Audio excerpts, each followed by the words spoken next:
What's wrong with me, I thought, feeling panic rise in my chest and bile in my throat. I'm going to die. Frightened, I decided not to tell anyone. By the next day, the blood was showing on the back of my dress. I'd gone to church that morning, and afterward one of the women took me aside. "Come here," she said. "Why are you walking around with blood on your dress?" I inhaled sharply. She knew. "You have to go and shower." She led me to a bathing area and told me to wash. "Does your uncle's wife know?" "No," I said. "I'm afraid to talk to her." I didn't know what to tell Mama Yar, and what would she say back to me. After I bathed, the woman gave me clean underwear. "You know how you sit if you're going to play?" I nodded, feeling confused about why she was asking how I sat cross-legged. "Sit that way, and pull up your skirt so you kind of sit bare. And if anything comes out, it will not show on your dress." I avoided going home for a long time because I was afraid of having to tell Mama Yar. But the woman must have told her, because when I came home, Mama Yar had cut a piece of cloth for me. "You have to use this," she said. "You put it between your underwear and your body. Here." She handed me a small bar of soap that smelled like flowers from our village. "Go wash yourself."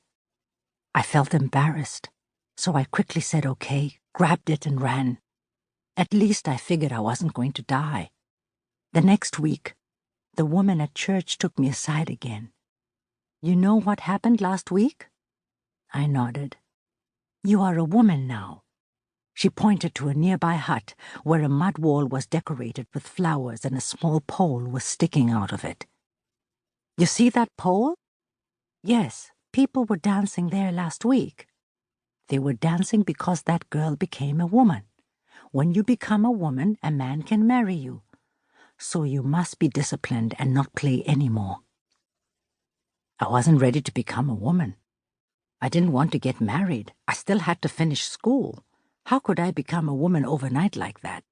Just because I started to bleed. I didn't understand. On Tuesday nights, the women began educating me on what it meant to become a woman. They would tell me, "If a boy comes to you and says he likes you, you talk to him out in the open. Your body is the temple of God, and you need to keep yourself pure. When God brings your husband, he will choose a good one for you." Then they told me about how being a virgin is important in our Dinka culture. One day, not long after, Mama Yar handed me a beautiful waistband. I held it tenderly because it was so pretty, with its intricate design of thousands of tiny, brightly colored beads and its single tassel that hung down from it. "I want you to have this special gift because you are a woman now." There was no clip to it. She placed it on me and then tied it closed. I nodded, feeling the depth of being part of this long tradition of women who had worn such a beautiful piece of tribal connection. "Thank you." There's a saying among my people that goes, "Ja, kutoich." It means the girl and a river, or the girl is like a river. Just as the Nile has endless blessings year after year, generation after generation, so do the Dinka girls.